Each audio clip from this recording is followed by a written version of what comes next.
తిరుమల పర్యటన రద్దు తర్వాత అధికార పార్టీపై సంచలన వ్యాఖ్యలు చేశారు జగన్మోహన్ రెడ్డి. మాజీ ముఖ్యమంత్రి అయిన తాను తిరుమల వెంకటేశ్వర స్వామిని దర్శించుకోవడానికి వెళుతుంటే అడ్డుకునే ప్రయత్నం చేశారని మండిపడ్డారు. ఇవాళ తిరుమల పర్యటన రద్దు చేసుకున్న అనంతరం జగన్ మీడియా సమావేశం నిర్వహించారు. దేవుడి దగ్గరకు వెళుతుంటే అడ్డుకునే కార్యక్రమాన్ని ఎప్పుడూ చూడలేదని చెప్పారు. జగన్ తో పాటు వెళ్లేందుకు అనుమతి లేదంటూ వైసీపీ నేతలకు నోటీసులు ఇచ్చారని దుయ్యబట్టారు. ఇది రాక్షస రాజ్యం కాదా అని ప్రశ్నించారు. ఈ మాదిరిగా వైఎస్ఆర్సీపీకి సంబంధించిన కార్పొరేటర్లకు,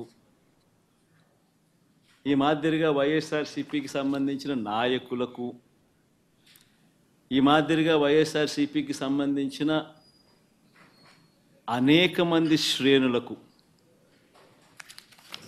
ఈ మాదిరిగా నోటీసులు ఇవ్వడం,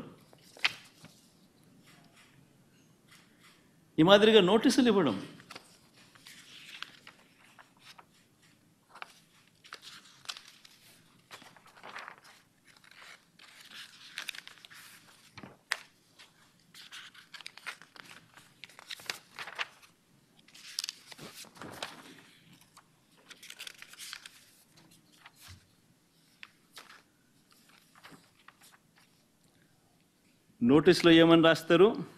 మాజీ ముఖ్యమంత్రి వర్యులు వైఎస్ జగన్మోహన్ రెడ్డి గారి తిరుమల తిరుపతి సందర్శనకు సదరు కార్యక్రమానికి అనుమతి లేనందున మీ ఆధ్వర్యంలో కార్యకర్తలతో మరియు మీ సొంత వాహనాలలో బయలుదేరి తిరుపతికి చేరుకుని వారు నిర్వహించే కార్యక్రమంలో పాల్గొంటారని సమాచారం.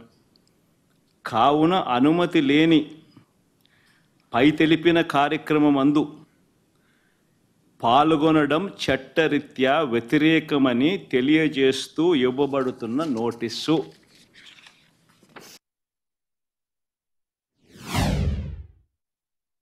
గమనించినట్లయితే తిరుపతి లడ్డూల విషయంలో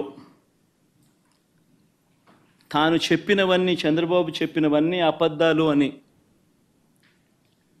ఒక్కొక్కటిగా రుజువవుతూ కనిపిస్తూ ఉన్నాయి.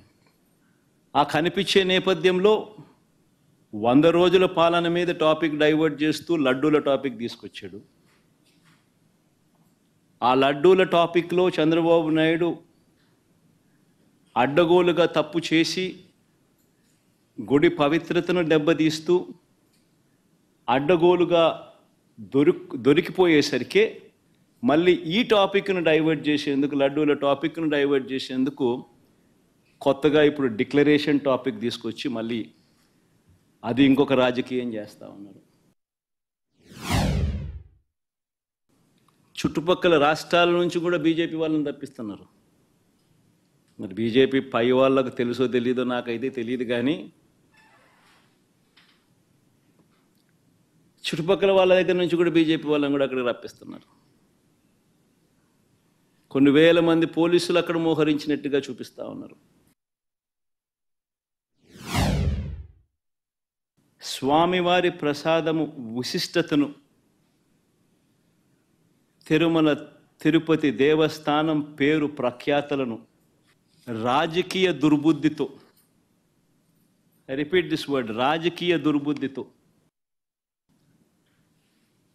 జంతువుల కొవ్వుతో లడ్లు తయారీ అయినట్టుగా, ఒక జరగని విషయాన్ని జరిగినట్టుగా ఆ కల్తీ ప్రసాదాన్ని భక్తులు తిన్నట్టుగా, నిజంగా ఒక ముఖ్యమంత్రి స్థానంలో ఉన్న వ్యక్తి తెలిసి అబద్ధాలు ఆడుతూ, అసత్యాలు చెబుతూ స్వామివారి పేరు ప్రఖ్యాతలను, తిరుపతి లడ్డు విశిష్టతను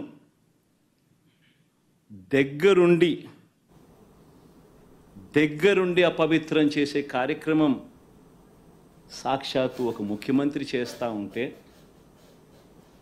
ఇంతకన్నా దారుణం ఎక్కడైనా ఉంటుందా, ఇంతకన్నా అధర్మం ఎక్కడైనా ఉంటుందా అని ఆలోచన చేయమన్నాడు.